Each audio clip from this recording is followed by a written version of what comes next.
Thank you so much. Really appreciate your time. Thank you for coming here. My name is Blessing Afolabi, and I am the Energy Communications Analyst for the Electricity Hub next year. I want to welcome you once again, and I am so excited because we're going to be discussing a very crucial topic. We are discussing what happened in the energy sector in 2023. I'm also going to be looking at the Electricity Act and all the provisions it has for us to ensure energy access for all of us as Nigerians. Thank you so much. And without wasting much time, I would want to invite the moderator for this session, and he's our very own. He's my boss, is our partner, my manager. He's an expert development consultant with over 16 years of experience in risk management, finance, and international development. In addition, he oversees the USAID-funded technical support program, the Nigeria Power Sector Program, and FCDO Advisory Facility, UK NIAF. Prior to this position, he worked as a technical assistant to the Honorable Minister of Power. And he has also, worked in different sectors. Before his role in the Ministry of Power, he worked in a risk management firm, and he has a very robust portfolio. Please, with a resounding round of applause, I want you to welcome the partner next year Power, Emeka Okpukpara. Please, you can do better.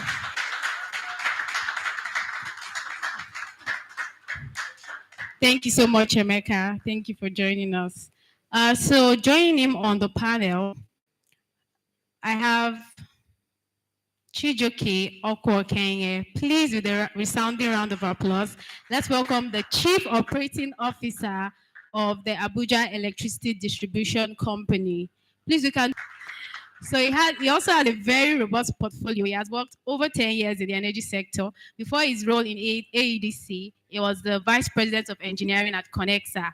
And he has worked in Port Harcourt Disco, Benin Disco. He's a very big mind in the energy sector. Please, let's clap for him once again. Thank you so much for joining us, Mr. Chidoke. Also joining him on the panel is also our very own. She's the Managing Director of Stemaco Africa. Please, with a resounding round of applause, let us welcome Elugile Mzimba. I hope I called your name correctly because I had to rehearse it over and over. So Elugile has also worked in the energy sector for years. She worked with ESCOM, the popular ESCOM, South Africa, utility. Before joining Stemaco, she also worked with Conlog Meter Solutions, and she has a very robust portfolio. But because we don't have much time, please let us clap for her once again. So finally, we'll be having on the panel the Deputy Chief of Party, Power Africa Nigeria Power Sector Program, Andrew Smith. Please let us. Oh, wow. I see you have a lot of people in the room. Thank you so much, Mr. Andrew, for joining us. Mr. Andrew has formerly led, the power sector, MPSP, on-grid activities, facilities. He has also, done a lot of projects. And please let us, with a resounding round of applause, appreciate our panelists. And I believe they will do great justice to the topic today because they are seasoned experts in the field. Thank you so much for joining us. I will hand over the moderator. Thank you so much. Please sit back, relax, and enjoy. Thank you.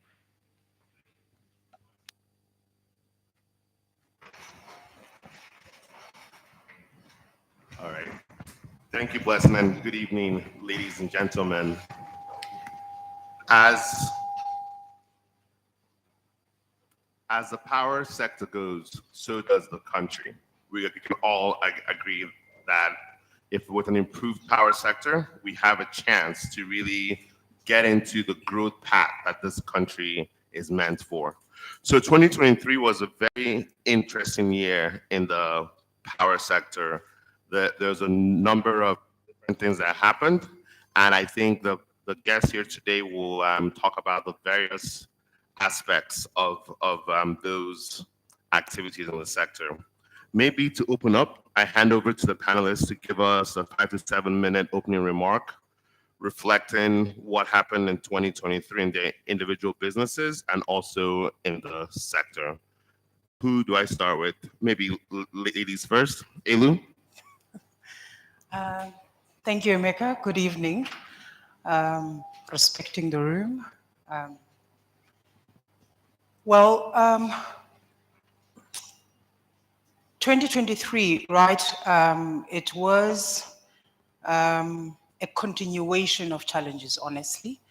I know that it's easy to highlight challenges, so you'll bear with us. Unless we highlight them, we cannot resolve them, right? I think it was a continuation of challenges that most of us in the private sector, in this power sector, have got similar challenges right across the value chain.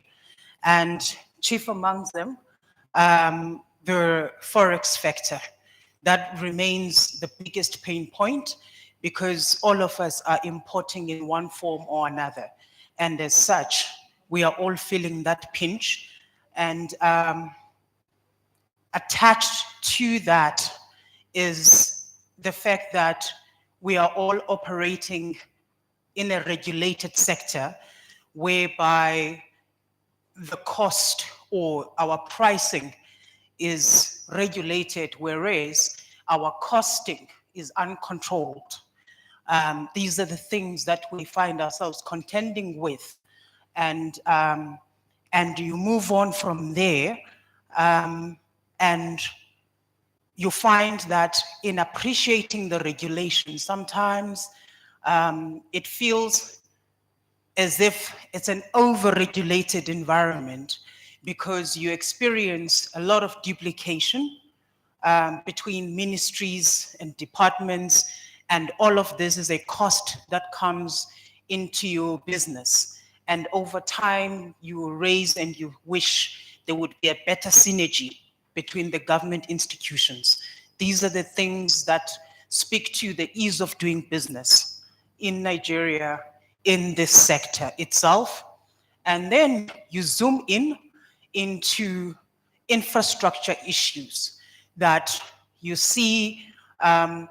You've got, we've got a lot of market players that are experienced, a lot of market players sitting with solutions in their businesses, in files, because they cannot be implemented because the environment is just not enabling yet. Here and there we try and we make it work, but there's a lot of disablement in the environment that we operate in, which then forces us to retreat the solutions that you would otherwise deploy and improve the space for everyone. So these are the things that we are all contending with. I'm sure that we could make the list even longer, but I think you get the gist of it. And I'm hoping that, you know, having seen, you know, the EA, as I think it will be part of the discussion this evening, looking at that, in this evening, I'm hoping that we will walk away at the end of it with, you know, energized to go back and find workable solutions, solutions that we can actually implement to improve, even if we improve pockets of our sector, because we all exist in it, not just for ourselves, but for the strategic nature that it is for the benefit of the economy. So that's where we are. Excellent. Thanks for that. And Chijok, I know this is day number 2 on the job, but maybe from your historical perspective, what was 2023 like in the sector? Okay. Um, yeah, I I would not um, try to go back to the things that were bad. Yeah, a lot went bad. Not, I won't say it went bad. There was quite some turbulence. Like we've noted, there was the issue of the forex and how that plays with tariff, plays with revenue recovery for those who've invested in the sector. But beyond that, I think 2023 actually created some disruptions that, for me, we could take some positives or throws light into a future positive sector. And one of those was the Electricity Act that was passed. And also the issue with removal of subsidy from the energy sector as a whole uh, was important because currently we are seeing a lot of push from customers to move on to the grid. The grid is now becoming uh, more appealing as regards tariff, and so there's become a burning need to improve the grid capacity, and this need is cutting across almost the entire sector. Federal government understands that. The states are now enabled to want to play in that space, and we're seeing a lot of states starting to sit down and ask, so how do we better power in our states? So I think we've thrown the problems out there, and what can only happen is solutions will have to come up. It's glaring we can't continue like this. And in the last ministerial retreat, Minister of Powers retreat, there was a lot of articulation of ideas, and it was interesting to see that there was an understanding of what the problem is. I think that's the best place to start. We're not burying our heads in the sand like ostriches. We know what the problems are now, and there is a push to find solutions to them. And I think we will get those solutions. Thank you. Excellent. Thank you. Let me come over to Andrew. Andrew, so the year 2023 for the Nigerian power sector, the MPSC program plays obviously on and off grid side of the market. From your perspective, what were some of the wins, and then what were some of the challenges that we should address in this coming year? Sure. Thank you, Emeka. So, issues. It's a lack of investment. There's a lack of potentially cost-reflective tariffs, even though there's a service-reflective tariff regime. There's a lack of, there's still high, very ATC and C losses, and all this leads to liquidity issues in the sector, right?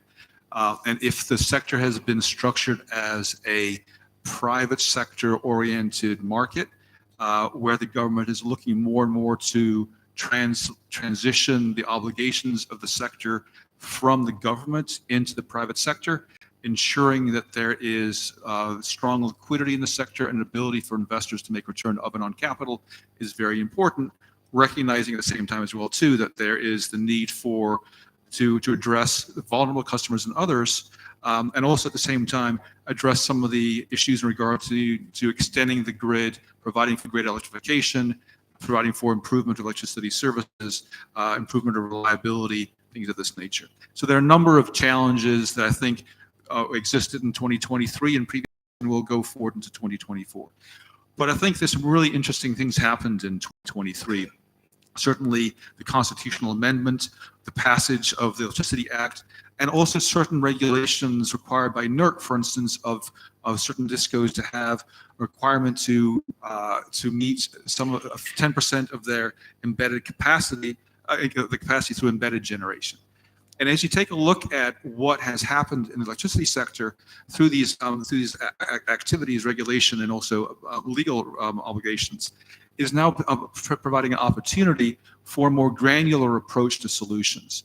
Previously, we were looking at very large ways in which you can move power from NDPHC assets through the transmission system to customers. You're now breaking it down on a much more granular basis where you're providing for solutions that can be much more. And I think as you're doing that, if you build upon a modular approach on a bilateral basis, it allows for some of those issues to be addressed locally. And then as, again, also with the regulation from the federal to the state and providing more state rights, you'll see new impetus as well, too, to be able to drive solutions that are more so on the lower voltage network than on the high voltage network. Of course, those challenges, constitutional challenges, rights will provide new challenges, right? You now have bifurcated market, federal and state, and really it's incumbent upon the sector to figure out a a solution to have a transition into a bilateral market that is a structured approach so that the market can transition appropriately over time. Thank you, Andrew. And let me just come back to you on a question around what are the inherent risks for states getting into this regulated market?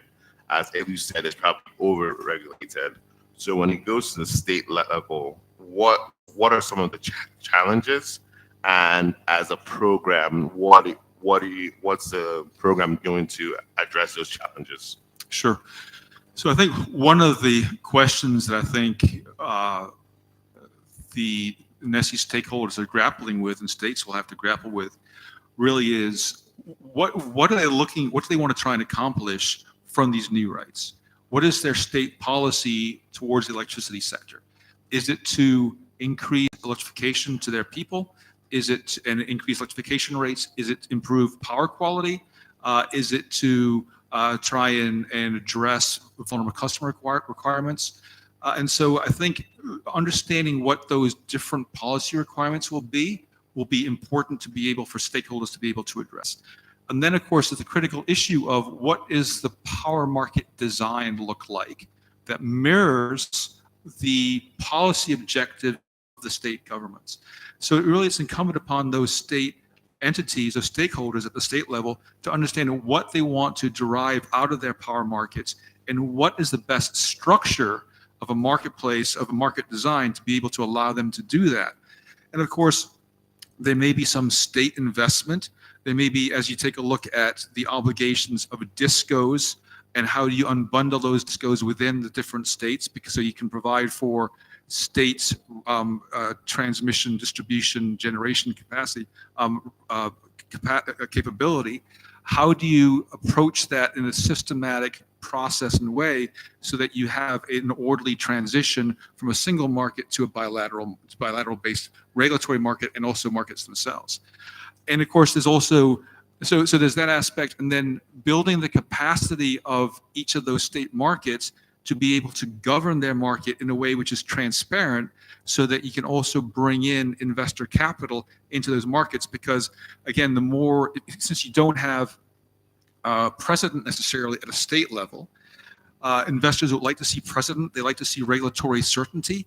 And so introducing that in a way that investors will feel comfortable will be important as well too. And building the capacity of those institutions, I think, will be a significant challenge to those states. And also to look at ways in which you plan for power over time, right? Are you looking at planning for power and generation within your state market, or do you do that on an integrated basis across states? There may be some states that it makes sense to have a standalone integrated resource plan, for instance, as Lagos does. However, there may be some states where it makes much more sense to have consistent regulation, consistent law, consistent approach to the marketplace, so that there is a way to use assets in an efficient way. Part of our program, really, as we're looking at supporting this transition in the marketplace from a federal basis to a bilateral basis, is how do we assist states in doing this? How do we assist states in having a policy dialogue? How do we assist states in providing for integrated resource plans as well too, and thinking about how they want to address this now right that's been given to them in a holistic way that serves essentially their customers and their citizens of their state. So it's a complex issue. There are many rights, but there are also, I think, a lot of challenges that arise from the rights that they've been given as you transition the market in an orderly way. Thank you, Andrew. And I think most people will agree that the liquidity issues in the sector are one of the reasons the sector is where it is.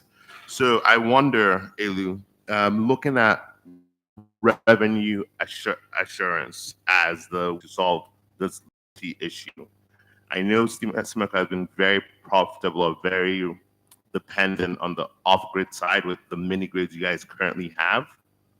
As states take on this extra responsibility of having a market, setting up a regulatory agency, and all the things that come with it, what are some advice or some things you would suggest states look into as potential pain points when it comes to collecting the actual revenue? Okay, okay, you know how to complex your questions, right? So, you know, revenue protection solutions, naturally, a business will have those in place um, on their legacy, no matter how efficient or, not, or inefficient they may be. There will be something in place that collects your money. You're selling something by any name, and there will be a way for you to collect your money that you've put in place. And now in our sector, the main, and they are meant to then transfer to the beginning of the value chain. And of course, this is where the bone of contentions and all kinds of other squabbles come through in terms of how much of this transfer actually goes through and how often. And so the regulator then steps in, and then us in the private sector, we start squealing because you will be trying to broker a deal with the disco, and they've got this uncle that gets the first bite of whatever they get. So what can we do? So one of the things we've been working in within Stimaco is looking at, because we get a lot of these clients. Like I said, the opportunity is there, it's ripe. The solutions are hanging in the air because to implement them, it will cost something. And the fear is that if I implement, it's going to cost me to implement, but my cost will not be recovered. So let's get these people with solutions to have confidence that their cost will indeed be recovered at the very least. So we've been looking at vendor finance structures. It's an old term. It's been worked and reworked in so many ways. But then what we find is that it's often an exciting thing to start, but then what we picked up is that some of the stakeholders in the equation have a tendency to fall out. They come in, do their part, and then walk away. They don't sit it out and see it through. So what do I mean? If a utility, whether disco or mini, no matter, if a utility that provides electricity is in need to collect, I can tell you they want to meter, because that's, whether it's postpaid or prepaid, regardless, they want to meter in order for them to collect what they've given you. You, on the other hand, as the consumer, you want to pay for what you've consumed. Now, let's manage it. Banker comes in, he's there with an obligation to fund infrastructure in the economy. But now the banker says, I've given money here before and it fell into the abyss. And when I give money, I'm regulated because I've been bent before. But the banks have given money before and then they walk away. If a disco needs 10 billion naira to execute some metering, why are you giving them 10 billion naira as bankers? I know it sounds odd, right? But they don't need 10 billion naira on day zero. They need 10 billion naira to complete the project. We project people, chunk it out, and then be present. If you're really interested to improve the system, you come in and you say, fine, 10 billion, but to kick off your project, you actually need 3 billion. So I give you 3 billion, but then I walk with you the journey. You've got 7 accessible to you based on your performance. As you perform, when you reach this point, I will release your next 2. By the time you hit 6 billion, you might find that they don't even need 4 billion because they've collected. And by there on, you start scaling it up. So these are things you put in place, but to make them work effectively, you need systems in place. You need to put systems in place. You need to have digitalization in place, put backend system, proper AMI systems in place, be able to see your network, be able to see the flow of your money, and then you manage it. And when you're managing it properly, you will not fear who sees it. The bank can have their view, you have your view as the utility, and then whoever is supplying and managing the billing fee, you've got a view. The point is, put systems in place, digitalize your processes, put efficiencies in place, and create visibility, and put your projects, put performance-based financing and be present to see it through when you're a stakeholder. Be interested in it. If you dump money and walk away, it will disappear. That's a really good point. So more or less, states should play, but they should be heavily involved in the projects. The banks are the ones that actually tend to walk away. So the state remains, but the state comes in with regulations. So it's like the guy who brings in constraints is present throughout. The guy who's supposed to bring you relief is absent. So you are imbalanced. They should both be present. If the banker is here and the representative from the state is present throughout the journey, the debate is on. When you review the performance, it's on. And then in that process, naturally, your supply chain will be taken care of. They will be taken care of because you're all held to account to what you're supposed to do. And then naturally, you'll take care of.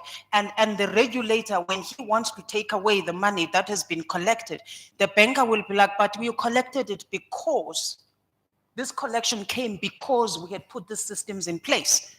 If you want to collect again, then allow us to pay for the systems that have made your collection possible. And then your service providers are paid on time and your suppliers are paid on time so that you are able to continue to collect. If you sweep it away without paying your dues, you're killing it. So I'm saying the stakeholders must see it through. They must be present, all of them, your key stakeholders, your regulator by any title, somebody from government, yourself, government, your bank, and your suppliers. There's no need to hide anything in that process. Interesting. Okay. Thank you for that. Chijioke, you've been in the sector since the PHCN days, correct? Yeah. Okay. So you walked this journey for the last 11 years, and where revenue, our market shortfall on a monthly basis is 100 billion. From a disco's point of view, how does that shortfall really affect how the disco operates? And I know there's conversations to have some sort of capitalization come into the space. How would that work for AEDC in the long run to be able to have those debts off their books and also be forced to recapitalize? Okay. I'll first touch on your last question and the issue of states. And want to just sound a note of warning. Uh, like Andrew noted, the reason the states are coming into this there should be clear objective.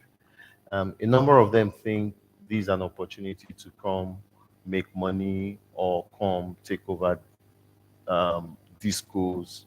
I think if that's the mindset, it's wrong. We're going to create more chaos within the system. So I congratulate those states that have um, opened up themselves to professionals to advise them on this journey and giving them support to create a viable electricity market. I think that's the way to go, and I'm happy um, Andrew and his team are putting themselves there to support. And I think more states should, considering doing this, should actually approach and get professional help. I don't think the idea is for states to come with discos. Yeah. So that said, as regards the discos and how they've been impaired by the current market shortfall, I think it's no-brainer. It's been a very serious challenge. In AEDC, we're having a conversation today, and we're talking about how um, the shortfall affects OPEX and affects ability of the discos to um, galvanize enough fund to even do capex. Um, I like what the last person, yeah, said, and it's about having the right structure first to be able to demonstrate that you can make the improvements. As it stands today, my personal, if the discos are giving cost-reflective tariff, I don't think it's going to do them any good because it might deepen the hole they are currently in. They need to start creating pocket of success stories, and it doesn't require so much capex. That's the approach we are looking at taking. I was talking to Andrew before we joined the before we started the panel, and I was trying to explain to him how you have to have a backbone in your disco that is smart enough, intelligent enough, robust enough to support the transformation initiatives you're going to do. And for me, that backbone is a billing system that does all these things where all your other systems can sit on. Your outage management system can sit on, your GIS system can sit on. And I think um, the discos have to go back to that rudiment. So creating a program that shows your ability to transition into a disco of the future that is automated and smart and can easily close out these losses. I think once that is achieved, there can be demonstrated ability to recover these funds. And with NEC and regulation, I want to say that I sense a flexibility starting to happen among within the regulator. And if discos can approach the regulator with a solution that that is workable, I think they will approve it. So for me, I'm starting to see that we can create regions, implement cost-reflective tariff. I think the customers will be happy, NEC will be happy, the government will be happy. It reduces the amount of subsidy that they are currently pushing into the sector. So for me, until the disco starts demonstrating ability, and that demonstration of ability is what the challenge is. For discos that are already performing well, Echo and Ikeja, I think it's high time the regulator starts pushing them towards cost-reflective tariff. Not instantaneously, but there is a threshold of performance you get to, and you're able to take some of this burden on yourself. And metering is not just it. You need to get your system automated, and I think that's the way to go. The disco should start putting the foundation right, get their systems to start becoming automated, and then they can start getting funds to show pocket of improvements. And as they make those improvements, NEC is able to allow them to charge cost-reflective tariff in those areas that they have succeeded, and revenues start coming in, and they're able to replicate this in zones and pockets. Excellent. Excellent. Thank you, Chijoke. Andrew, I know that part of your program, you guys play on the distribution side, and the work in the disco space. What we've noticed over the years as being involved in the sector for the last 11 years or so is a lack of governance in the sector, especially with the distribution value chain, because they're the ones that account for all the cash collected. It was to send it back up the chain. So as far as governance, is that something that your program is currently addressing, or are there other pathways you're addressing those challenges? Yeah, so certainly governance is a critical issue.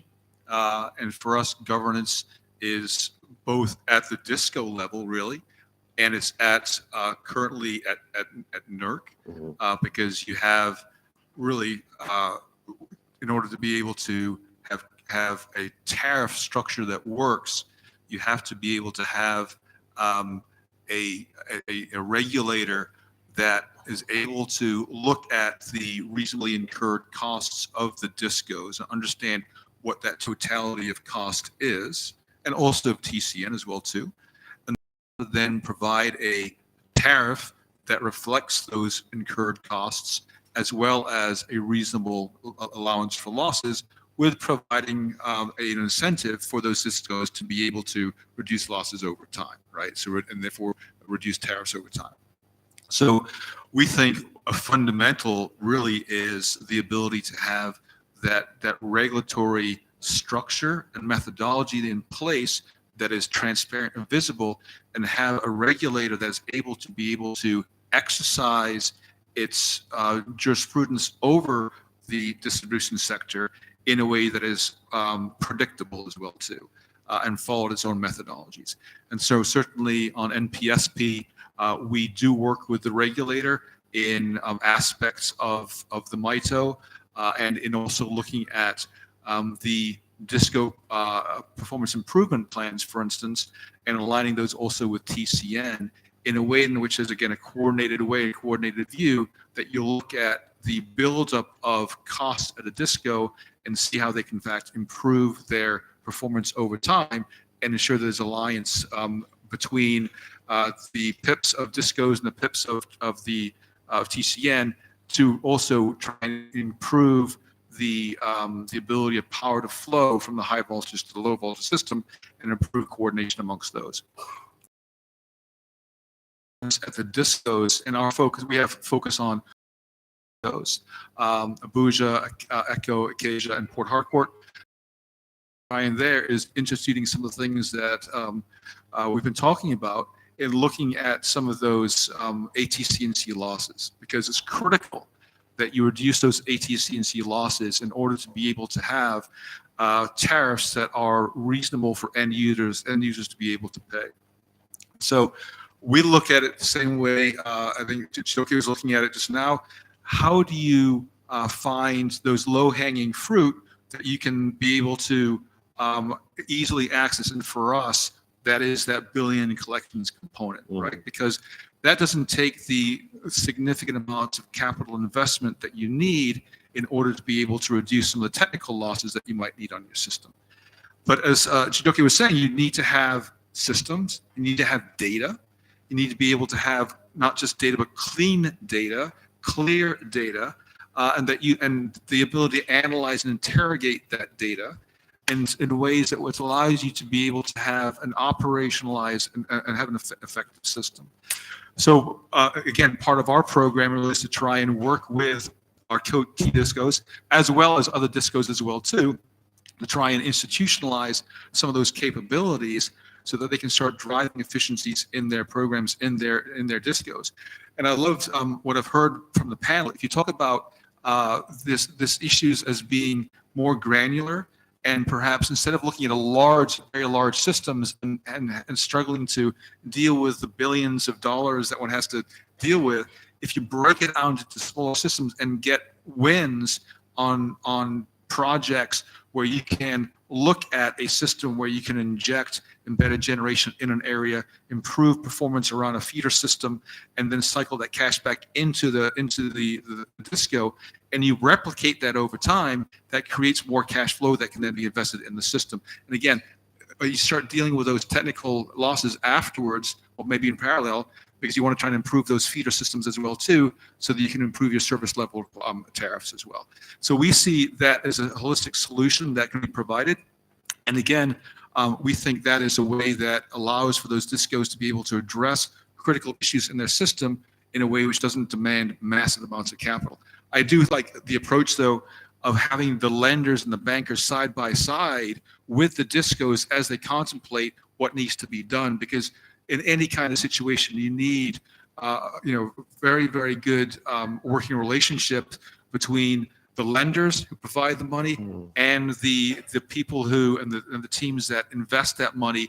And there needs to be clarity and transparency as to what the returns will be for that invested money. All right, and how you can then cycle that, and again, the compact with the regulator as to what you do with the cash that comes from that. It can't then be taken away from the DISCO if they've been successful. It needs to be able to be provided back into the system. And I think that's going to be one of the challenges as you go from this this federal mandated structure to a bilateral structure, state and federal level. How do you address that both at the federal level and also on a regulatory basis at the state level as well too? So with this opportunity, this complexity that needs to be worked through, and again, part of our program is to work and address some of those issues, both with the discos and also with the states and also with the federal level as well too at NERC. Emeka, I would like to add something on the Sure. issue of governance. There's an interesting thing that's starting to happen in the disco. There's starting to become a backward integration. So you're seeing the discos being taken over by Gencos. So Yola is currently owned by Genco. Ikeja, the group has a Genco in it. Abuja currently has a Genco.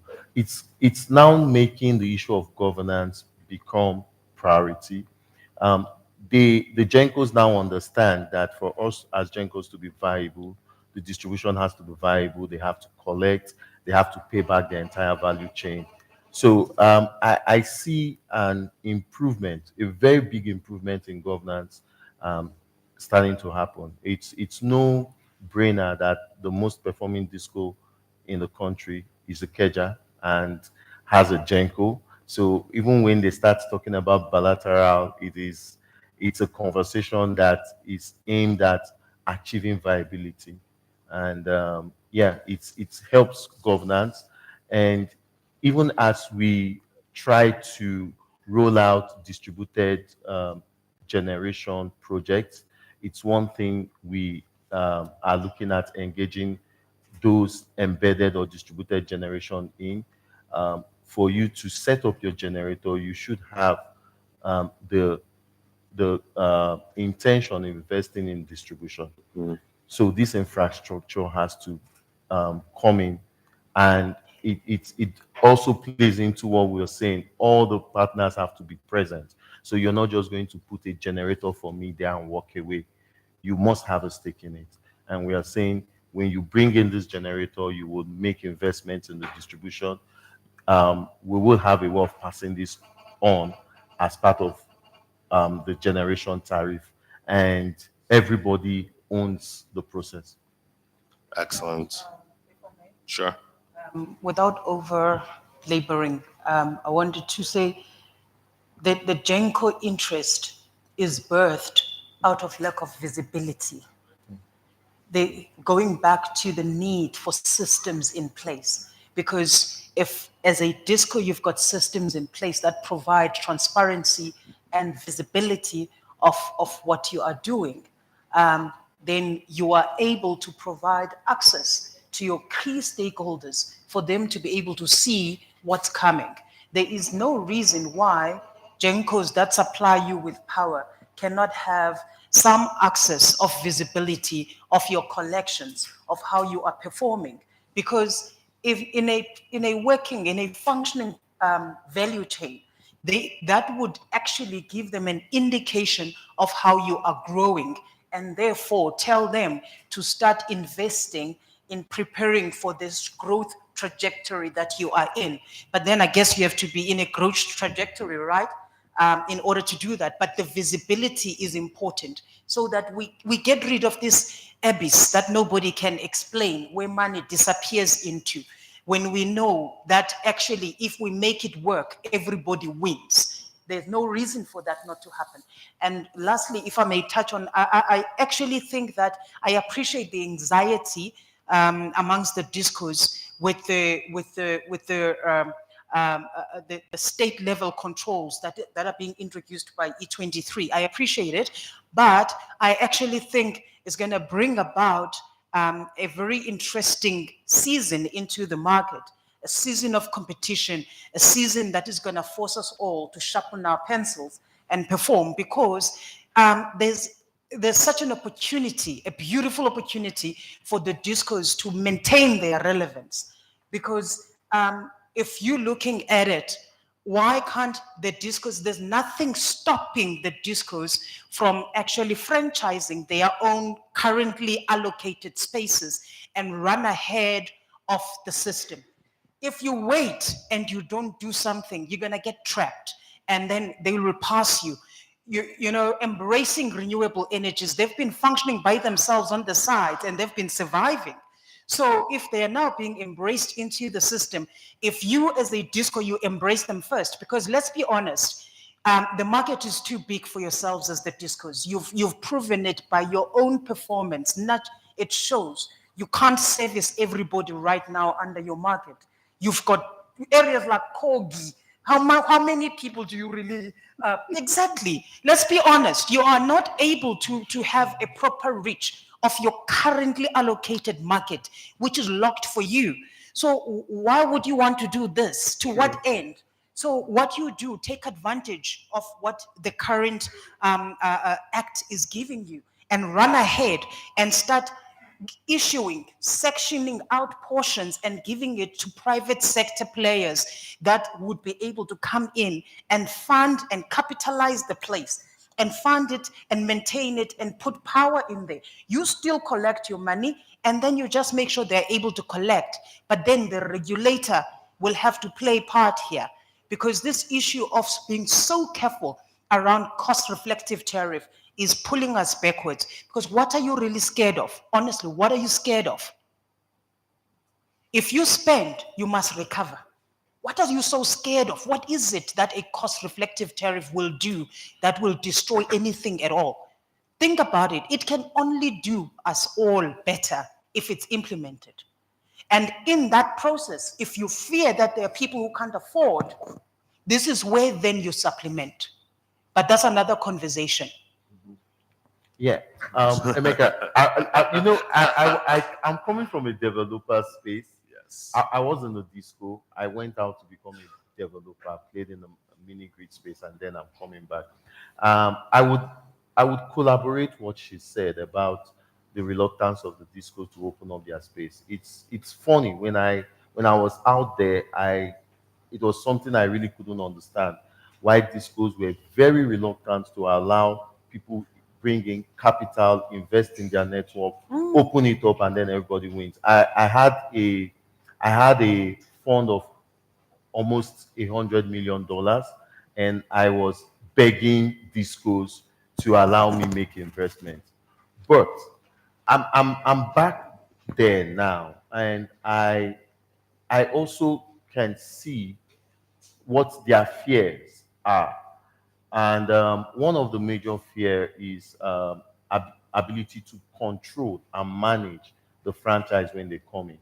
And it's been a big challenge, even in AEDC, having issues with managing franchise. And that's why I go back to the statement that the discos have to have the enabling supporting structure. Systems. Yes, the systems Systems. to Backend enable them systems.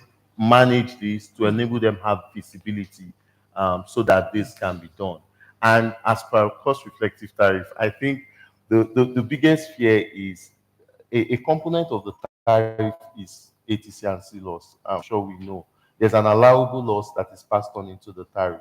So I think next idea is do away with these losses so that the cost reflective tariff can just be the cost of energy and your services. So I think that's what NEC is trying to manage and get the discos to a point where they are performing and then be able to say, okay, charge your cost reflective tariff. I think. It's okay. I'll let Emeka run All right, his show. awesome. Thank you. I think Chijioke, you brought up a point that I want us to kind of explore further. You referenced the fact that Gencos are now getting into the distribution space, and now they're now almost becoming vertically integrated again. And that reminds us of what NEPA was, what PHCN was, but then more importantly, it reminds us of a monopoly market. And in the U.S. about 100 years ago, there was a company called Standard Oil. They got too big, and they had to break them up because they had a monopoly.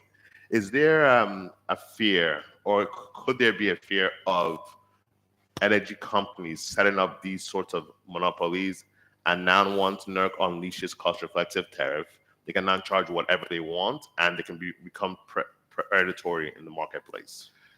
Yeah, it's interesting. You've gone from a vertically integrated utility to now one where you're looking at bilateral contracts, and you're looking at having, in fact, the privatization of the discos, the privatization of the gencos, through the privatization of Nigerian power sector.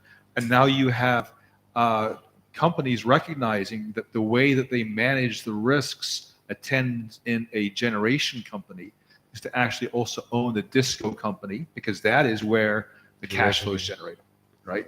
And so there's no other way to manage that risk. The best way to manage that risk is through that, again, vertical integration. And so I think we have to understand that there are two aspects of the marketplace. There's the regulated and the unregulated marketplace, right?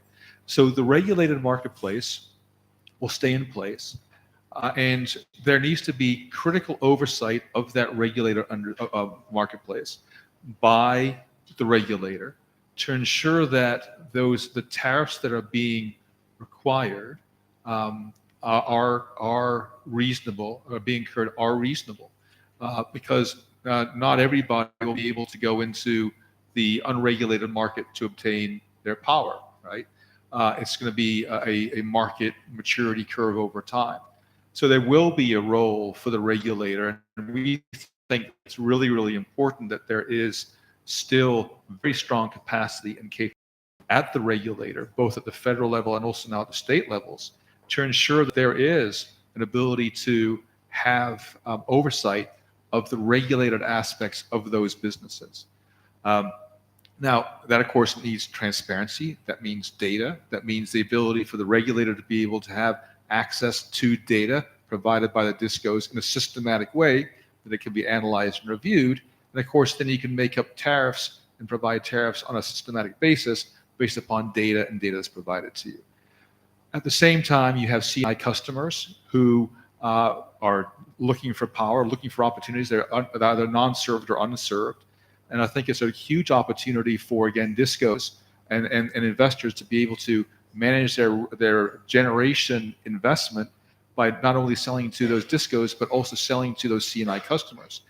And discos can look at it in a way you can provide services to the C&I customers, and discos can look at that as a business case analysis for each of those different situations and see if there's ways that they can provide, for instance, backup power that allows a transaction to work and is a win-win for all customers as well too.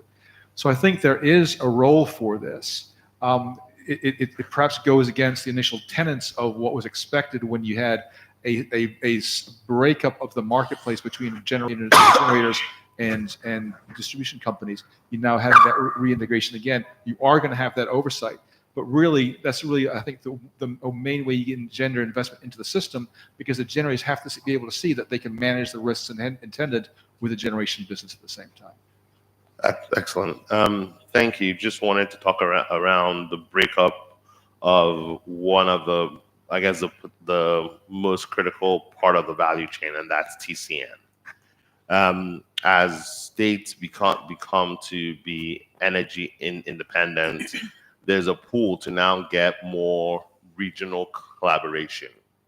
So as the federal government is thinking through what this ISO TSP breakup would look like, is there value in creating regional transmission companies that can trade amongst themselves in that region, rather than this approach of a national grid?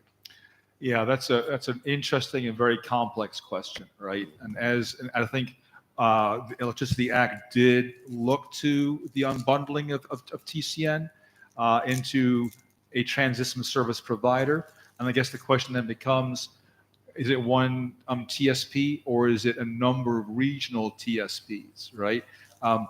That invest within their regions, and also then how do you break that down into the individual states as well too? And what makes the most sense if you're looking at it from that perspective?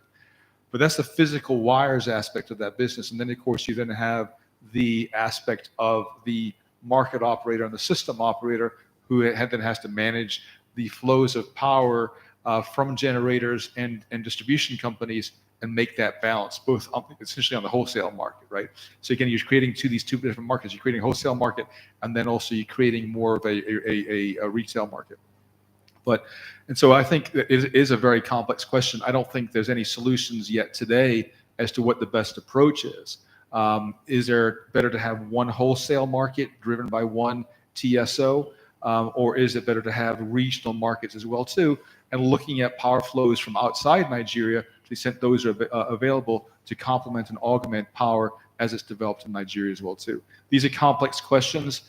They're both they're policy driven, they're legally driven, there's regulation aspects of that, there's technical aspects, the financial aspects. I think it's an issue that needs a significant amount of diligence and review to think what is a solution that would work best for Nigeria and for the end users, the citizens of Nigeria. It's a very, very complex question, but I think again, the Electricity Act opens up that conversation, of that opportunity for that dialogue. Excellent. I see that we're at 6:56 p.m. So let's take a break from this session and go to the audience. If you have a question, please raise your hand and the mic will be brought to you. Keep it short and sweet. I see a hand in the back.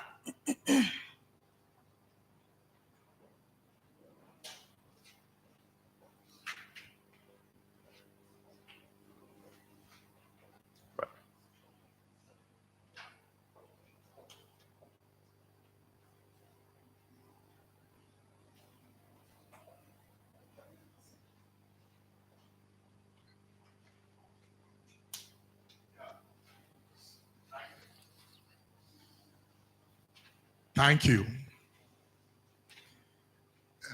Next year team, Doc and Emeka, for the good work you've been doing over the years.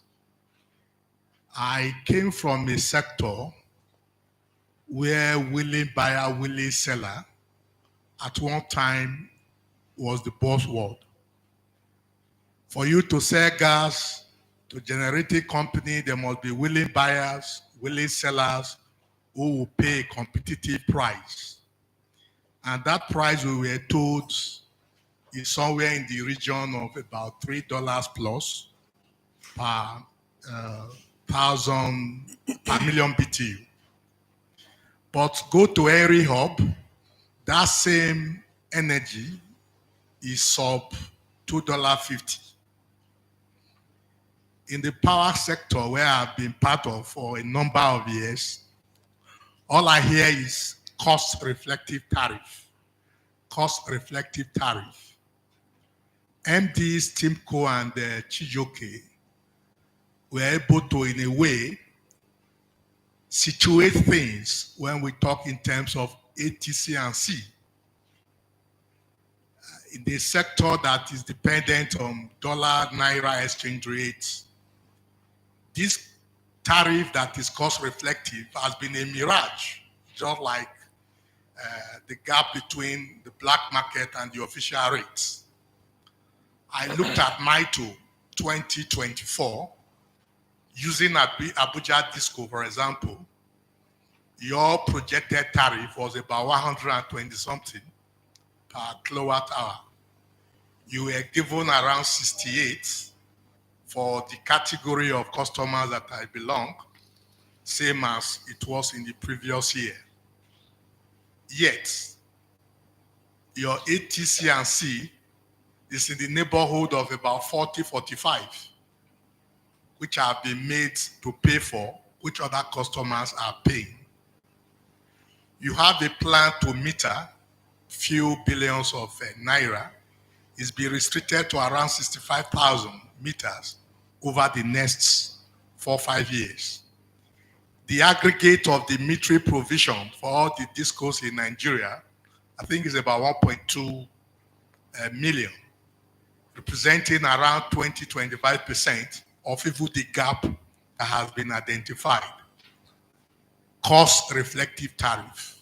Where is this cost-reflective tariff? Where over the past 10, 11 years, all that you are supposed to do have not been done in terms of efficiency. MITO is predicated on around 900 naira to $1.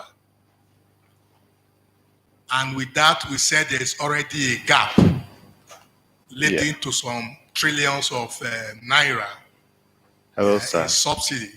Sorry, I can't find your question. I am making a comment. I didn't say I Oh, was okay. going to. Fantastic. Let's wrap it up. But go ahead. It's okay. So what I'm saying is, in today's exchange rate world, given our relationship between Naira and dollar, the cost reflective tariff for Abuja Disco should be around 180 Naira per kilowatt hour. When are we ever going to get there? Something drastic has to be done, as suggested by the lady. Why do we lose money in ATC and C losses when we can get investors, sit in a round table, get the money invested, let metering and the system that we've discussed be put in place so that ultimately the cost reflective tariff we are talking about might not be something higher than we are paying today. It could be something lower if the right things are done. Thank you, Next sir. year, there is nothing new we are discussing today that we have not discussed in the past years. For now, it's action. There should be action beyond the talk we have been talking. Thank you. I rest my case. John Kadiri is my name. Thank you, sir. Thank you. Any other questions? There's one behind you right there. Good evening, everybody. Please address it to someone on the panel. Okay, this is a general question. Thank you for the whole insightful message. My question is, I'm a bit curious on the whole transition movement. I don't know if Nigerian power sector has plans, or where do you see yourself in the next 5 to 7 years? Because definitely everybody has to adapt to the new system that we're going into. I think that's it. Thank you. There's a question here in front.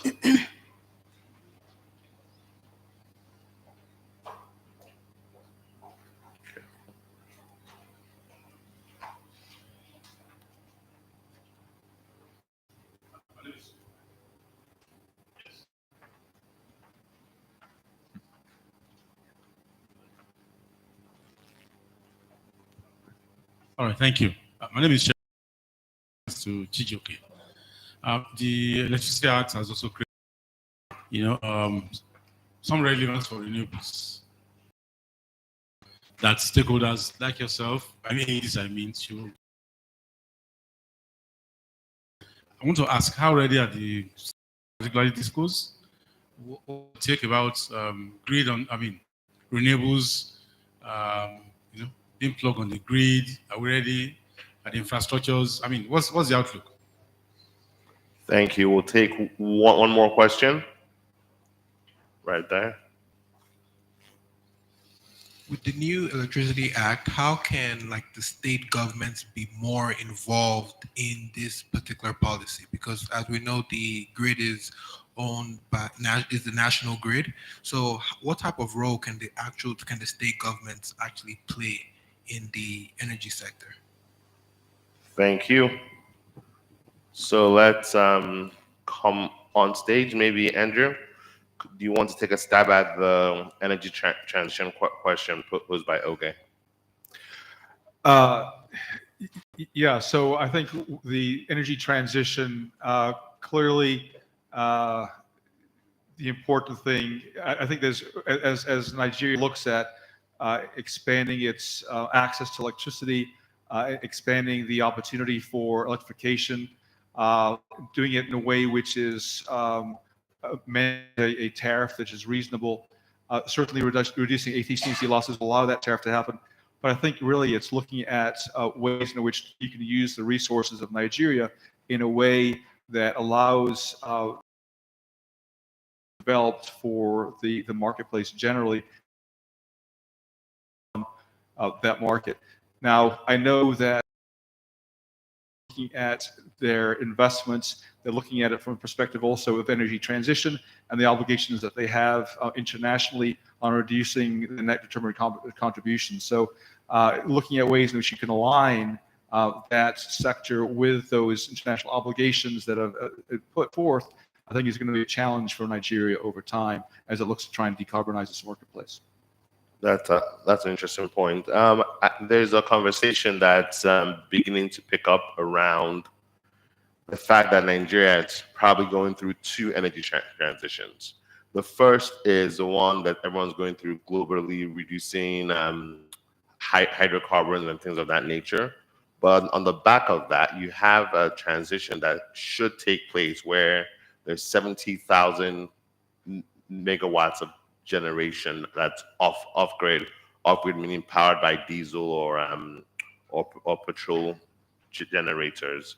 How, I guess, what is required to ensure that that transition actually happens and people don't go from the first transition to the second transition? What's really required to get people off their generators? I think, as Chiduki mentioned earlier, one of the key aspects is reducing or eliminating the subsidy that was in place for fuels, right? Because where you provided that subsidy, it provided a disincentive for people to migrate onto the grid. So now that you have that subsidy removed, and now you have more of an equivalence between generation power and diesel generated power on a site-specific basis, you have an opportunity to migrate customers onto the grid. And what you really need to do, however, is provide really strong electricity services. At the same time as well, too, there is a very, very large component of this, which is the off-grid sector. And so the solar home systems that people are looking at, and some of the mini grids, the distributed mini grids, are also a large part of the playing of this. But I think really what people are looking for is power, electricity, which is reliable and quality services that is sort of value for money for what they spend relative to the service that they have. I think the more that you can invest into the network, reduce those ATC and C losses that allow capital to flow, you can invest in your network and provide better quality services to customers over time. They'll then naturally want to transition to the electricity grid or to the off-grid space through solar home systems and others, because then the quality service will be that much better. And again, if you reduce those ATC and C losses, you'll be able to then spread that same ATC and C losses. If you look at improving service quality, it'll naturally encourage customers to come back onto the grid and have more volume. Therefore, the tariffs will come even lower over time. Thank you. Okay, so going to the question by the gentleman in front, what can how can the new state governments play? I'm pretty sure that was covered earlier. But if you can take another stab at it of what steps state governments can play. Okay. I would just first of all attempt the question of the lady at the back, because it's a project we're already doing. What's the future of the Nigerian power sector looking like? Interestingly, there is a project ongoing being funded by the UK NIAF, and it's handled by next year, where we're trying to create an integrated resource plan for the Nigerian power sector. What that would eventually bring out is a roadmap, a future roadmap. It's a 30-year plan for the Nigerian power sector. I think when that is out, your question will be answered. There will be clarity for the plan for the Nigerian power sector. And what Andrew said, what are we doing about integration of renewable energy transition plan? All that is being put into the integrated resource plan, and so it's going to cover all that. The government in the power sector, I've said, for me, it's more of it should be more of regulatory oversight, helping to galvanize investment. I think those should be the two parts. I don't want to start envisaging a situation where state government want to become operators of assets and power assets. No, I think they should be more of strategic partners in terms of galvanizing investments and then providing regulatory oversight. And the last question, sir, you directed to me on the readiness of AEDC to integrate renewable energy into its network. It's a very strategic plan in our turnaround project for AEDC.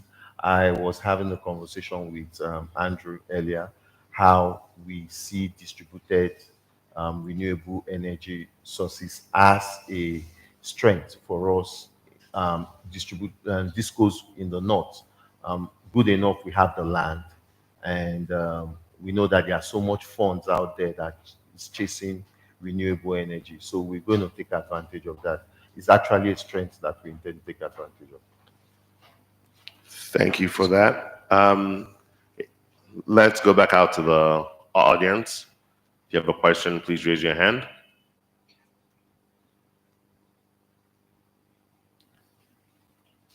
There's one here, and one more in the back.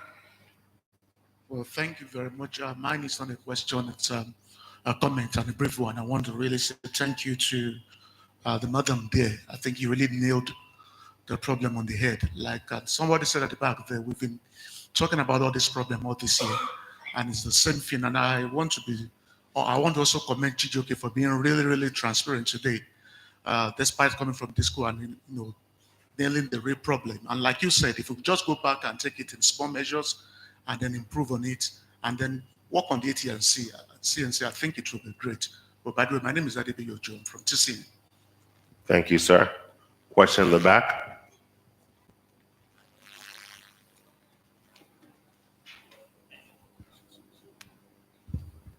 Thank you, Chijoke. Just a quick one. My name is Atiku. I work with Boyd Partners. I'm a partner, law firm.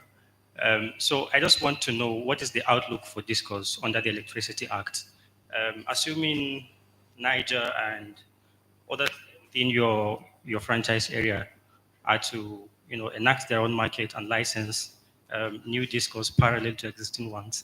Are you likely to set up subsidiaries and compete, or you are likely to look at that as a change of law event and declare force majeure?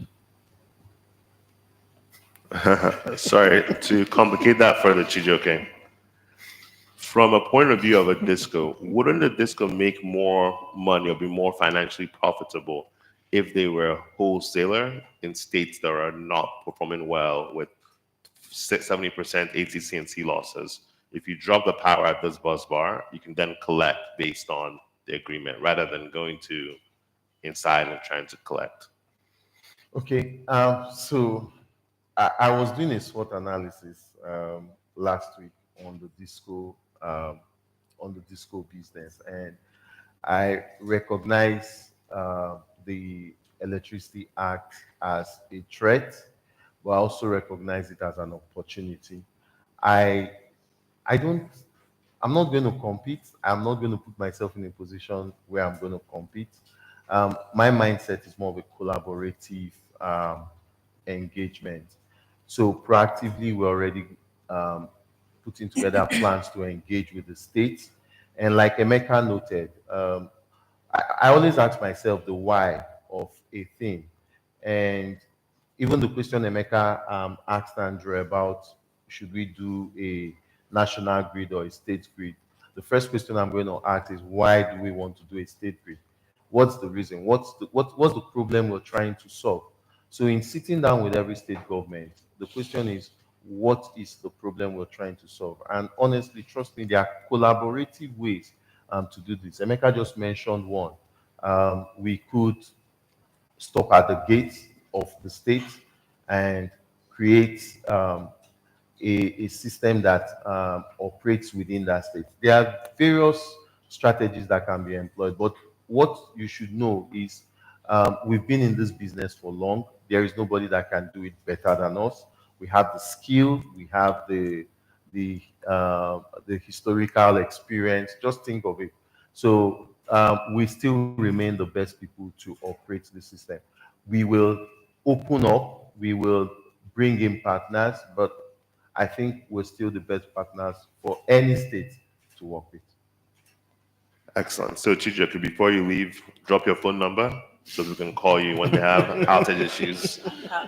Um, I quickly wanted to touch on the off-grid space, Andrew. The program has been very successful in improving the amount of connections that you met when the program started in 2018. What has been the strategy for this success? Because it seems like the off-grid is improving and the grid is kind of trending downward. Yeah, I should have my colleagues at NPSP, Tinyan and team, really answer that question. They've done a fabulous job. Look, I think one of the approaches that we've been taking is to really try and build the capacity of the off-grid sector. I think there's a recognition that the NESI, as it was over the last few years, had significant challenges. And those challenges don't exist in the off-grid space. And so it's a much more wide open opportunity for developing the capacity of Nigerian businesses, Nigerian service providers to be able to meet the electricity demands of customers, right? And so we've taken the approach of working very closely with the REA under programs like the NEP to try and drive the ability of those companies that are working under the NEP to be able to understand their businesses, understand the value chain, looking at ways in which we can help them build the capacity of their businesses to not understand their value add in the structure and where they can sit in the value chain of the off-grid space, but also to have critical conversations with investors and with government counterparts to be able to work collaboratively in a way that helps drive the success of the off-grid space. And so I think there's a significant amount of dynamism in Nigeria, tremendous amount of capability of entrepreneurs as well too, and you see some of that in that off-grid space. We believe that there are constraints in the off-grid space still that we're still trying to address. There's a supply chain issue that needs to be addressed. Still, as you import constituent pieces for off-grid solutions, those are hard currency based. And so the issues of the macro issues that were addressed early in the conversation still play a part in the off-grid space. So really trying to build out a supply chain ideally within Nigeria that can help address the ability to expand, rapidly expand the off-grid space, I think is critical. And also, again, being able to provide for the kind of technical services that you need in order to be able to service facilities in the field so that they can as well too. So we're looking at a lot of ways in trying to do this, and we think as well the gender component of this, that raising the ability of females and women and minority groups to be able to be part of that solution as well too, is a critical aspect of the kind of programs that we try to bring as well too. There's a lot of training capacities that we bring, trying to bring that to the marketplace. So really, it's a holistic view. And again, I commend our team being able of the success that they've had in being able to have those conversations with key industry stakeholders, both at government level and also at industry level, to try and expand the marketplace. And we think it's going to rapidly scale over time because the solutions are so apparent and the need is so apparent as well too. Excellent, Andrew. So I think that you've got some clients who buy Stimaco meters that are in the off-grid space, right? You're all over the country. How many connections do you have in country on the off-grid side? We've got about 84 sites, I think. Okay. So around 84 sites. 14 states. 14 states. What is the average ATC&C loss in those states? Is that something you would know? In the states? In those sites. The off-grid guys are actually performing quite well. They move as soon as they take over a network. The average ATC&C they inherit ranges between 40 and 60, and then within few months they turn it around to collections of 98 to 100% or so. Interesting. So controls. Because of controls. Controls. Yeah. Interesting. Can those same measures be applied on grid? They can, but obviously there is some detail that would need to be addressed. I think that the off-grid guys are still enjoying quite a good level of independence to implement business principles properly. I think the on-grid guys, I feel that, at the ministerial retreat that you hosted recently, there was a critical question that came up, and I noted it, where they kept on saying, you need to decide, is it a business or is it a social service? So I think that as soon as that question is answered honestly for the discourse, then the answers to their problems will be easier, because then you know what you are doing. Trying to do both is very difficult and creates conflict right through your processes. So can it be implemented? Absolutely. But then recognize that you're running a business and then get your business principles right. Then the social ills will take care of themselves. Naturally, you will have the resources to actually address them. Thank you. Let's maybe go back to the audience for one more round of questions. There's one here.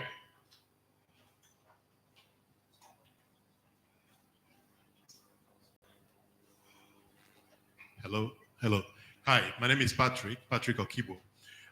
So the new act, the Electricity Act 2023, a lot of excitement around it, but there's usually a lot of excitement around many announcements in the power sector.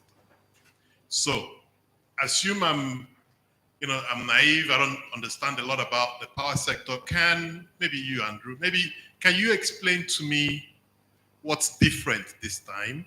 What is it about the act that should excite the average Nigerian that we're going to solve, that are going to get increased power supply? And what is it that we're including in the design of these solutions to address many of the governance challenges we had in the past, metering issues, etc., that should address many of the legacy challenges we had when we had the old act? Thank you, Patrick. Yeah, so I think it's this, there's an opportunity at the state level for states to be able to take control of the markets within them, their own markets. Traditionally, you've had situations where you have large generation systems requiring to be able to transport and wheel power on the high voltage system to be able to provide power to demand centers, right? And you had a lack of integration of infrastructure between the gas markets, and a lot of generation in Nigeria is gas driven, to the power stations, and a lack of integration between the gas generation stations and transmission and distribution. So you had a number of disconnects over time. And I think there are significant challenges in trying to overcome those. Significant investment challenges that are required in order to make those systems work. And of course, then you need to be able to, if it's going to have a self-financing system, drive that from the distribution companies that are collecting all that revenue. It's been a challenge in the NESI over the years, and it hasn't been addressed. So what the opportunity lies in the Electricity Act is twofold. One, the right of states now to create marketplaces. And I think as you now look at that, you can consider more granular solutions to a particular marketplace.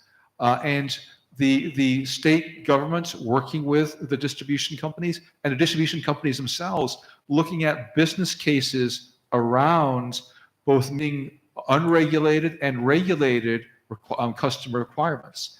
And so, for instance, you can do embedded generation at a disco, right?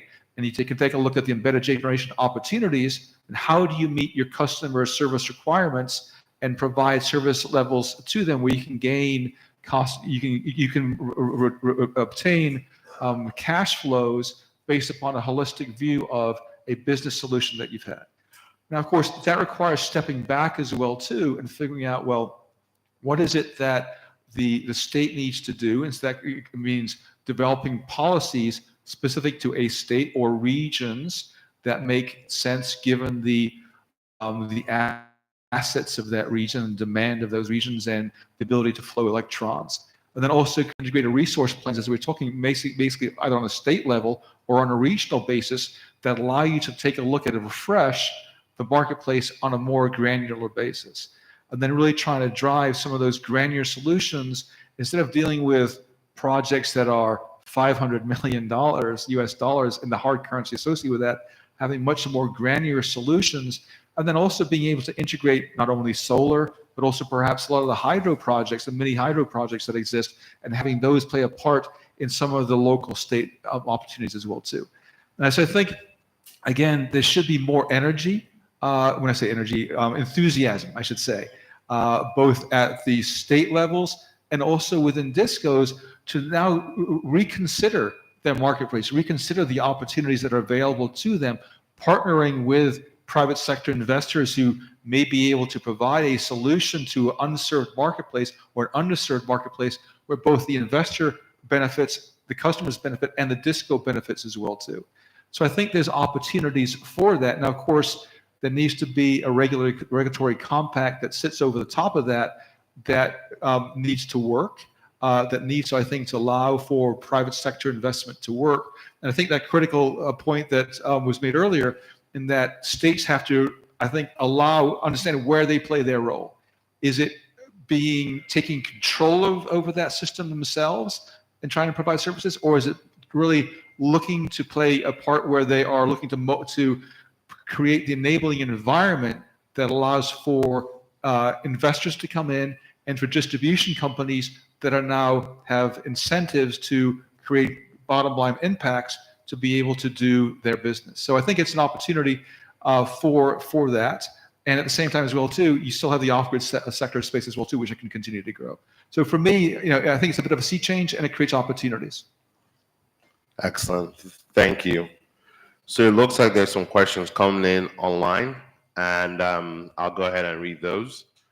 But I want to frame these questions around the risk of states getting into the marketplace, given liabilities that are currently in the, or shortfalls are currently in the space. So Chijioke, this one's for you. How's AEDC going to solve its outstanding 10-year liability to TCN and Gencos via embeds, obviously? Does it expect FGN to write these debts off? If so, should the private investor not be diluted? Okay. So there are market shortfall, there are tariff shortfall. We know that they exist on both sides. Could you explain what the difference for the audience? Okay. So for tariff shortfall, like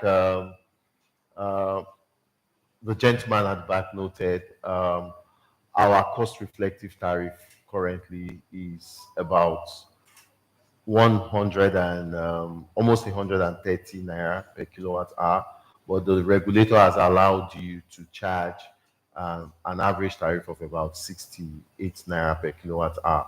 Sorry, how does that work? So there is a difference between, so sometimes it's called sculpting, and the idea is that you would recover those lost revenue or those regulatory assets in the future. So they sculpt your tariff. They allow you recover a portion of your revenue because your tariff is directly related to your revenue, the amount of revenue you can recoup. So they say, based on the current market realities, we can't allow you recoup all your revenue today, but we would sculpt it as you improve your indices. We will allow you recover those revenue in future. So there is a difference between. So there is a tariff shortfall, which is regulatory assets of the disco, meaning that the market, the regulator, owes the disco some revenue. Now there is a market shortfall. The market shortfall is the difference between what he has said, the debts that the disco owes both the Gencos and the TCN. At the end of the day, there's going to be a reconciliation between these two debts. And if the discos are in deficit, meaning that we are net in debtors to the market, yes, we are bound to pay. And we are actually putting ourselves by the various initiatives we are trying to put in a position where we will be able to meet those obligations. So we are not unaware of it. I can tell you there is a detailed record of this indebtedness, both to the disco and to the market. And the plan is eventually everybody in the market will be made whole. I hope we get to that point, and I think there is a pathway to it, and we would walk that path. Interesting. Um, the sector was privatized in 2013, October 31st or November 1. We were averaging 4,000 megawatts. Right now, we're averaging 4,000 megawatts 10 years later. So when you say we're going to get to a place where the needs will be met, I'm not sure. A couple of reasons. If you look at the population growth over the past 10 years, we've added at least 20 million people in that 10 years, about 2 or 3% annually. So meaning that since privatization, the sector has gotten worse than it was during privatization. So from a disco's point of view, how does Abuja hope to change that narrative? Are there plans to look at small clusters and start giving those folks power on a 24/7 basis as to prove that you can actually do it, or is it just business as usual? So first of all, I would say that using the grid generation as a metric for measuring the way power has grown within country is not a true representation. There's been a lot of off-grid, mini-grids capacity that has been built. A lot of captive generation is going on, especially with the increased distribution of gas. So there is capacity, but on the grid, like we've said, there's been a lot of issues with um, taking power from the grid, especially when other sources of generation, um, other energy sources were being subsidized. And that's why I said events that happened in 2023 portends a very big opportunity. Now there is a clamor for people to come onto the grid. The demand on the grid will be unlocked. Once there is demand, the tendency is that supply would come. So that demand is starting to come up, and innovations, solutions are starting to happen. In my previous project in Conexa, our one of our biggest strategy was bringing C&I customers back on grid, and I can tell you we have a very huge pipeline of customers asking we want to come on grid, and we're in the market creating bespoke solutions that makes it possible for such customers to come on grid and achieve the level of reliability they wanted and the clean energy they wanted. So it's going to happen. And we at AEDC, we are aware of this, and we are putting together a whole lot of strategy, working with a whole lot of partners to ensure that we increase our ability to serve our, our customers. I will tell you that Abuja currently has a demand of over 900 megawatts. Abuja, and our entire power Location. yes, it's just about in the micro is about 631, but in reality is about 580 megawatts. So if we were to serve Abuja alone, Abuja will take all our power and will still ask for more.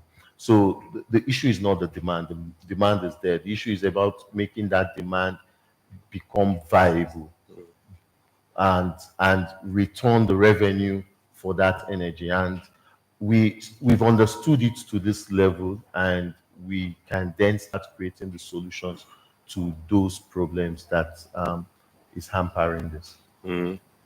Quick question. Just give me a very quick answer. Around this time next year, as they would say in church, what how many customers do you think you'd have moved from band D to C and from E to D and move them up as a way to show more reliability and more power supply? Will you call me back next year? And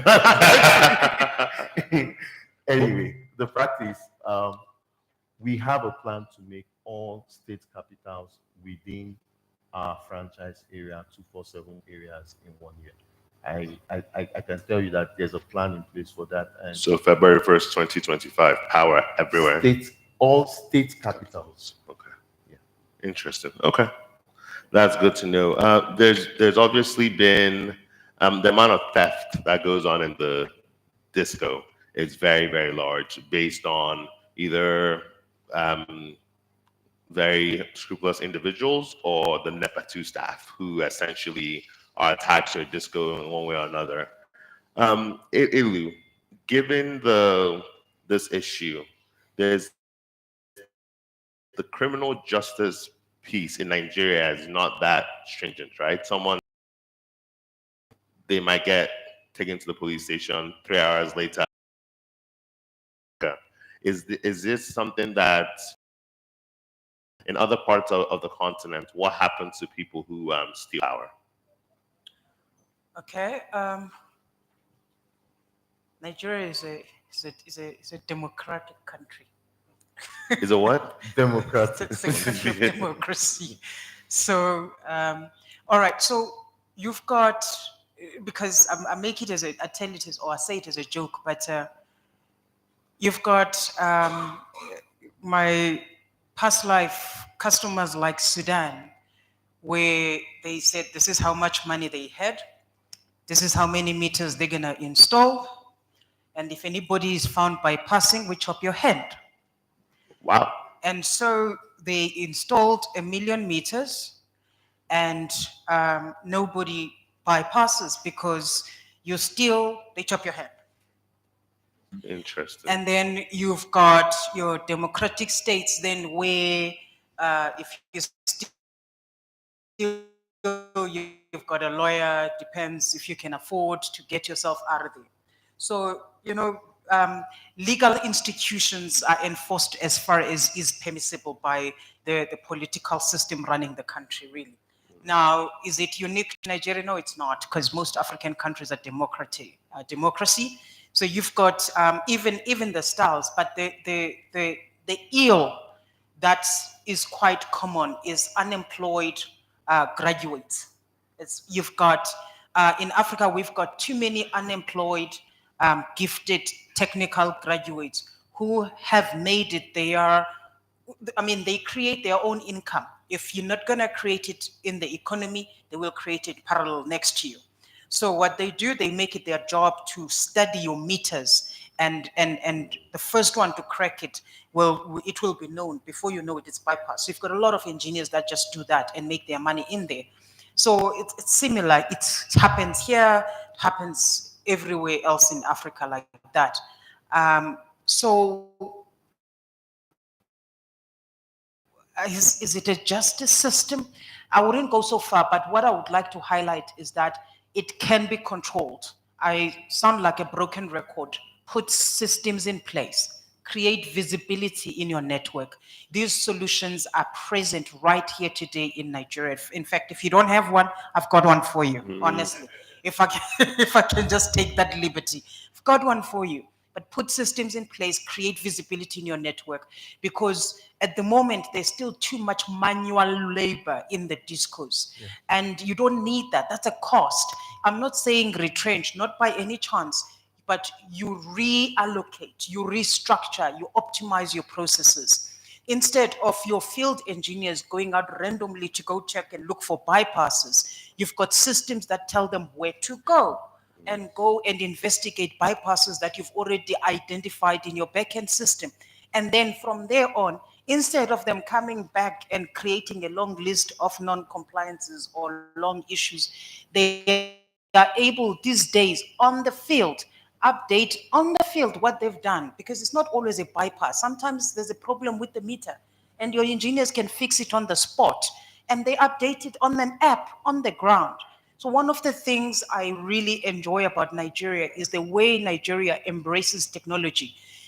No matter what you see in the economy, one minute you're dealing with a real third world country, but the other side, you're dealing with a first world country with state-of-the-art technology being embraced. So in this case, that technology exists, and I think the more the discourse and all utilities around embrace that, you put controls in place, then the issue of the legalities around it becomes a non-entity, because nobody wants to be caught, nobody wants to be embarrassed, nobody wants to be put on the spot.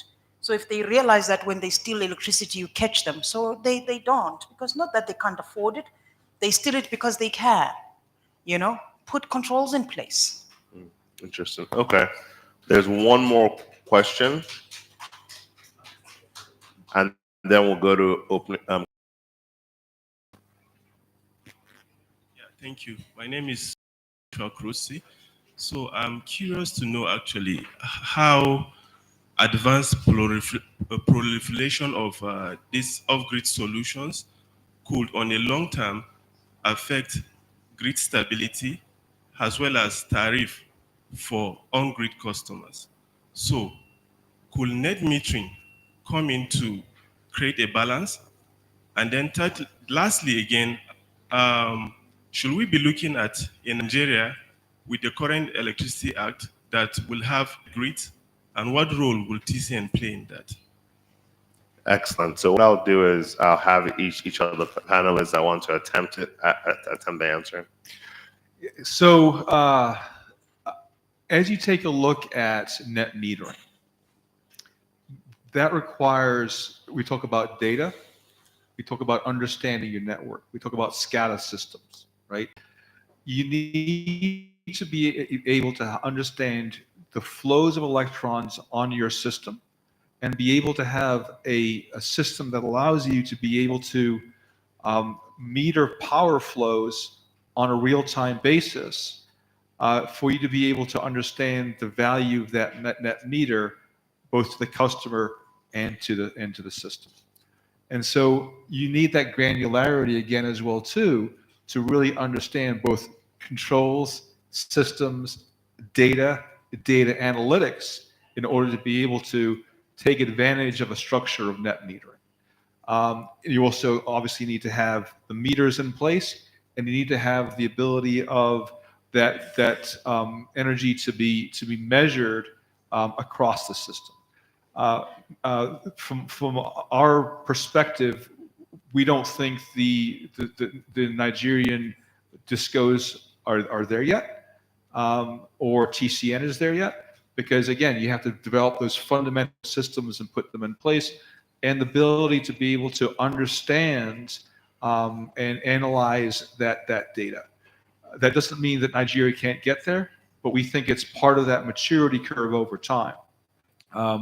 That will allow those to be valued. And again, it also depends upon the structure of the tariff, right? So oftentimes with net metering, you have time of use charges depending upon power from the meter, from the system, and when you put it back in. And then maybe some complications around that again, which are again data-driven, systems-driven as well too. So I think as a fundamental, before you even ask those questions, you have to have those fundamental systems in place, and you have to close that metering gap as well too, which is a critical issue we haven't really spoken about here, but it's a critical issue as you have overall understanding and visibility of your power network. So that's one aspect, I think, of the question answered. Excellent. Anyone wants to take a stab at it? Yeah, drawing from what Andrew have said, even when you talk about TCN and interconnected mini grids, even at TCN level, they need to get complete visibility of their network. TCN currently is trying deployment of SCADA across its entire network that gives it visibility. So I think just as it applies to the discos, it applies to the Nigerian power sector entirely. We need to get the fundamentals right. And it's nice to know that a lot of work is being done in that regard, both from transmission and from distribution end. So I would say we are not there yet, but once we get the systems in place, we should be able to start having this conversation. Excellent. I know there's a project going on now in your network at Federal Ministry of Works and Housing, connecting their 1.1 megawatt mini grid to Zenkli Hospital. So that's a step in the right direction. And if that happens, that can save ADC millions and millions of naira on a daily basis. So as we wrap up now, let's maybe go to closing remarks, a couple minutes each. I started with Elu before. Let me start with Andrew. Very good. Well, first of all, thank you so much, Emeka, and, for having me on the panel. It's been a real pleasure to be here to engage in conversation with your students and to take questions from the room. Thank you so much for having me here and for having Power Africa present and USA present on the panel. So I think there's a lot of we see there have been a lot of issues, obviously, in the NESI over the last decade since the privatization in 2013. A lot of issues that people have been trying to work on and that need to be addressed. We think that there's a new impetus now for solutions to problems, but ultimately it really comes down to having a system in place that's self-funding and self-reliant. And even if you make regulatory changes and legal changes, if you don't correct the fundamentals, the system, at least the on-grid system that we're talking about, will still suffer the same consequences. So from our perspective, getting those fundamentals right is critical. Being able to ensure that you have cost-reflective tariffs, being able to ensure that you have efficient DISCO operations that drive down ATC&C losses, improve collections, improve billings, all the things that Chidoke has been talking about, so that we can then have a tariff where you have costs that are divided over a substantial more number of megawatt hours that are sold to the system, drives down a tariff and makes it affordable for so many more people. So it's those fundamental issues that need to be addressed. And again, it comes back to those DISCO options, having visibility of your network, having those digital systems that allow for digital solutions to be put in place, having visibility of your network, and then operating that network in a way that allows you to recover your costs and provide return of and on capital. And I'll say one last thing as well too. Alignment of incentives, I think, is really important.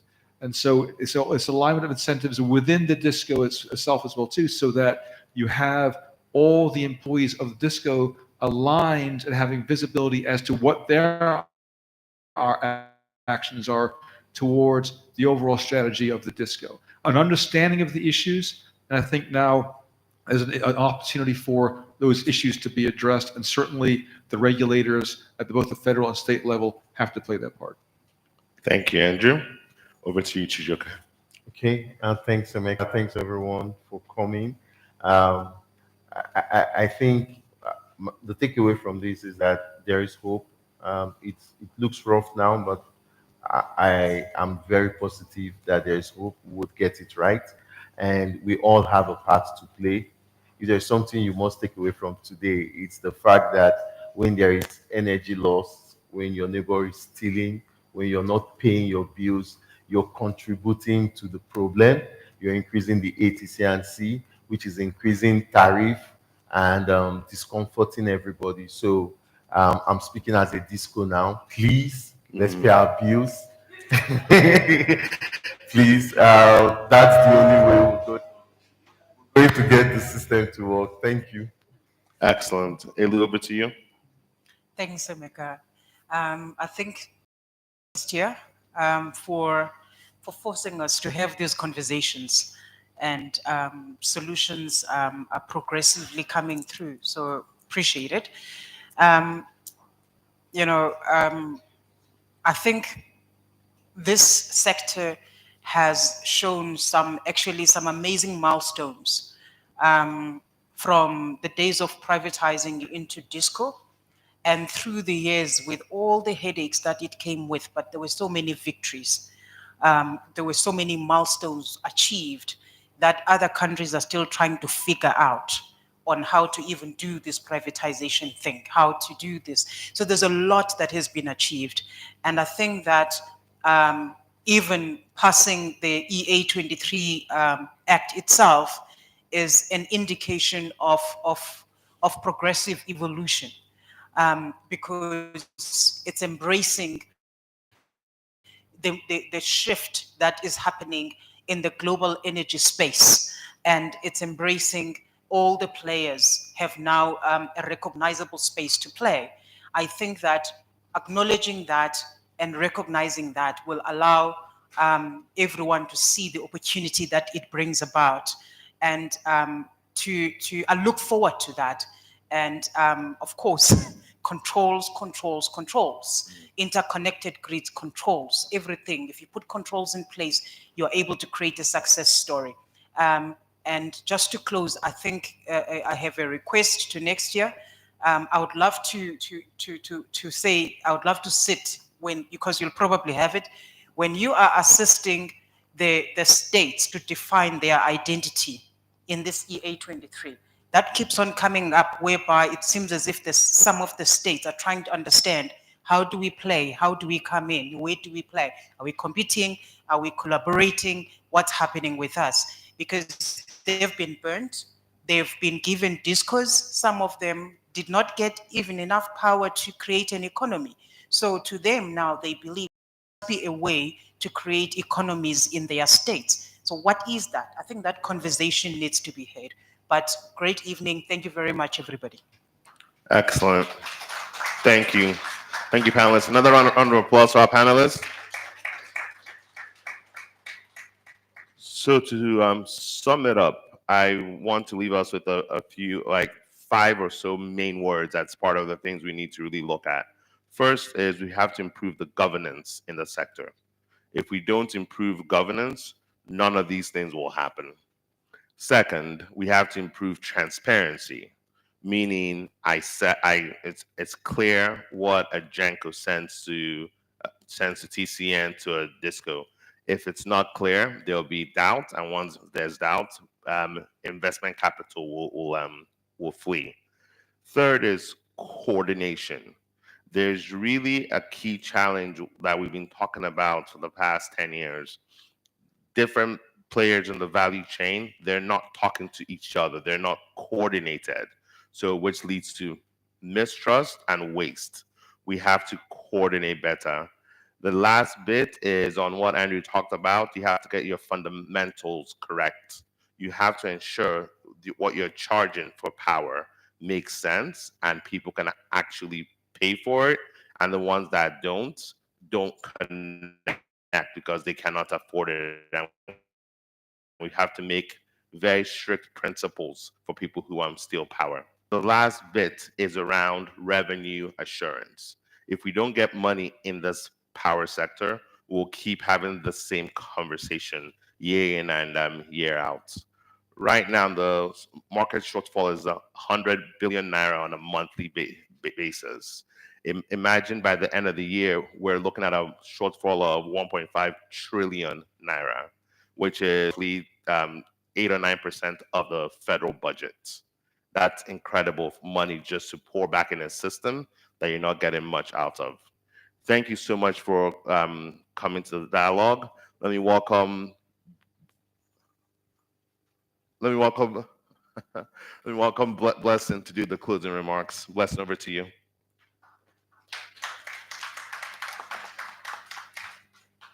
Please, we can do better. Like it's. Thank you so much. Thank you so much to our panelists. Thank you, Andrew.